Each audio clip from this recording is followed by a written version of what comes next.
Please don't forget to like the video and subscribe to the channel to encourage us to publish more news. Donald Trump's niece dishes the dirt.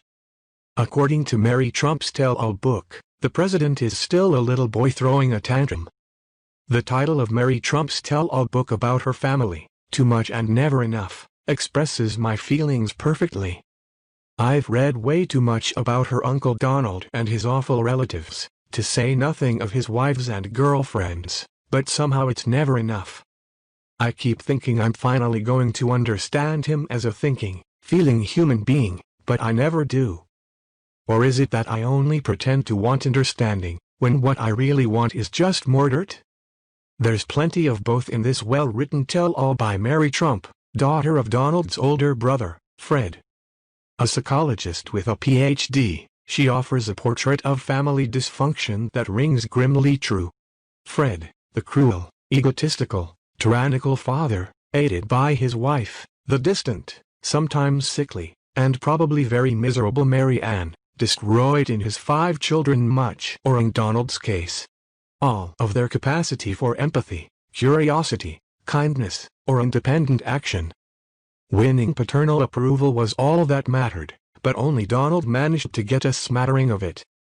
He managed it by becoming a flashier version of his dad, whose depredations as a builder and landlord in Brooklyn and Queens were so notorious that one of his tenants, Woody Guthrie, wrote a song about him. Mary Trump may be out for revenge, but who wouldn't be? She blames the sociopathy of Fred Sr. for destroying her father. Fred Jr., the oldest son, was a happy-go-lucky guy who wasn't cut out for the family business and made a bid for freedom by trying to become an airline pilot, before being claimed by the alcoholism that killed him at only 42. Young Fred's downward slide is chilling. He was all but ignored by his parents, who had grudgingly taken him in. At one point they made him sleep on a cot in the attic of their enormous mansion, but failed to get him the high-quality medical care to which they had ready access. As major hospital donors, his siblings abandoned him as well, and he died alone, while Donald and his sister Elizabeth went to the movies. Years before, Fred Sr. essentially arranged for Mary's mother to be massively cheated in her divorce settlement, leaving her and her children, Fred's grandchildren, trapped in a drafty, run-down apartment in one of his Queens developments. To cap it off, Fred Sr. cut Mary and her brother out of his will, and her aunts and uncles eventually forced her and her brother to accept a comparatively modest settlement. You may remember a stray news item or two about the family cutting off their health insurance when her brother's baby son was desperately sick. Years later, Mary took many boxes of legal paper to the New York Times, which in 2018, finally, published a long, damning investigation of the Trump family's fraudulent tax dodging. There's a lot of psychiatric talk here about emotional child abuse and family dysfunction. In Mary Trump's view, Donald is still a terrified little boy. There are lessons, too. For example, if the only reason you want kids is to perpetuate your empire, do the world a favor and stay childless.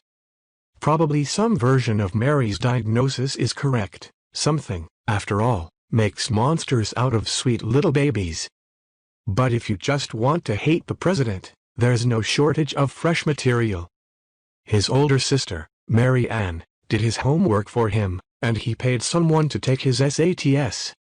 He and Ivana were cheapskates. They gave Mary and her mother regifted items for Christmas, including a handbag with a used Kleenex inside and a food basket with a missing tin. Could it have been caviar? He reportedly helped Mary Ann, a now retired federal judge, get a position on the federal bench by summoning help from Roy Cohn. Fred Sr. floated one of Donald's failing Atlantic City casinos by buying millions of dollars worth of chips and not gambling with them. There has to be some kind of Nobel Prize in hypocrisy, though, for Donald's treatment of his sister-in-law. The book recounts his saying that it might have been better to cut Mary's mother Linda off from the relatively modest family support she got after the divorce and make her stand on her own 2 feet. This is from a man whose family fortune was based on funding from government housing programs, plus millions in tax finagling, and whose entire career was bankrolled by his father. Over the course of the book, Mary Trump has many ways of describing her uncle. He is completely unqualified, crass, irresponsible, despicable. He is a narcissist, afflicted with what might be antisocial personality disorder or dependent personality disorder. He is perpetually lying, spinning, and obfuscating, telling the lies, misrepresentations, and fabrications that are the sum total of who my uncle is. He acts with both cruelty and possibly criminal negligence. He understands nothing about history, constitutional principles, geopolitics, diplomacy, or anything else, really. And that's just the first 15 pages. His rise to the highest office in the land she blames on the media, which bought the myth of him as a brash, can-do self-made man and sexual dynamo. The banks, which funded his dubious ventures. And his siblings, none of whom warned the public what a disaster he would be as president.